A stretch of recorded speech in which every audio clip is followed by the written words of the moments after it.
My wife doesn't want to have intimacy with me unless it is to conceive kids. Greetings everyone. English isn't my first language, so bear with me. I, 26 male, recently got married to my wife Emily, 26 female, about 2 months ago. We both belonged to the same church from birth and gradually developed feelings for each other over the years. We started to communicate more when we turned 20 and got engaged at 24. Emily is deeply religious and never misses a service. I'm religious, but not to the same extent. Our differing levels of devotion have never been an issue. However, throughout our dating and engagement period, Emily maintained her distance. We barely held hands or hugged, and she never gave me a peck on the cheek, a common greeting in our culture. I initially thought she was being respectful, but it did start to bother me. Our wedding night was when things took a surprising turn. We danced and held hands for the first time during the ceremony. At the hotel, we hugged and shared our first kiss. It was just a peck, nothing more. We didn't do anything else that night. We were too tired and just took a shower and went to bed.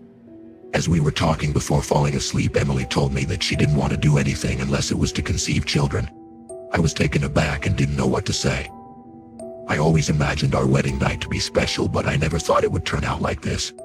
I respect that she doesn't want to do anything, but waiting until we decide to have kids, which is at least 2 years away, seems extreme. I love my wife deeply and wouldn't think of leaving her. She's the most respectful and wonderful person I've ever met. During our honeymoon, I found it hard to shake off my disappointment. I've tried to bring up the topic, but in our culture it's considered inappropriate to initiate conversations about intimacy. For the past couple of months I've tried to get her to open up, but she just laughs it off and gives me a peck. I'm starting to feel frustrated because I have a strong desire for intimacy. I don't understand why she's behaving this way, and I'm unsure of how to discuss this with her. Leaving is out of the question, so any advice would be appreciated. Update August 15th, 2023. Hello again, everyone. For those who would like a quick summary, it turns out that Emily is embarrassed and believed it was abnormal to feel arousal. After sharing my story yesterday, I received hundreds of comments suggesting Emily might be a lesbian and was using me to cover up her sexuality. I was taken aback by this possibility, as it had never crossed my mind. We've always been open about our sexualities, and Emily has always been honest about being straight. We both work from home and share a group of friends. I would quickly notice any suspicious behavior. Today I decided to confront Emily, as many of you suggested. We were relaxing after lunch when I brought up the topic of sex and intimacy. She was surprised and confused by my question. It turns out she believed it was abnormal to feel arousal and to have sex unless it was for procreation. I felt bad for her. This was a belief she grew up with, and her friends and environment reinforced it. This conversation was hard for her, so we took a break and had a nap. After waking up, she apologized for not discussing this with me earlier. We agreed to work on physical touch. Emily promised she would answer all my questions, and we decided to seek therapy.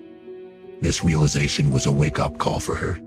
I expressed my resentment at not being consulted on this issue. She apologized and admitted she was afraid of how I would react. We laughed and cried together. Now Emily is sleeping next to me, closer than usual. I feel happier than I did yesterday. There's still a long way to go, but I'm hopeful. Update to September 18th, 2023. Hello everyone, it's been a month since my last update, but I've been preoccupied. I do have some positive news to share.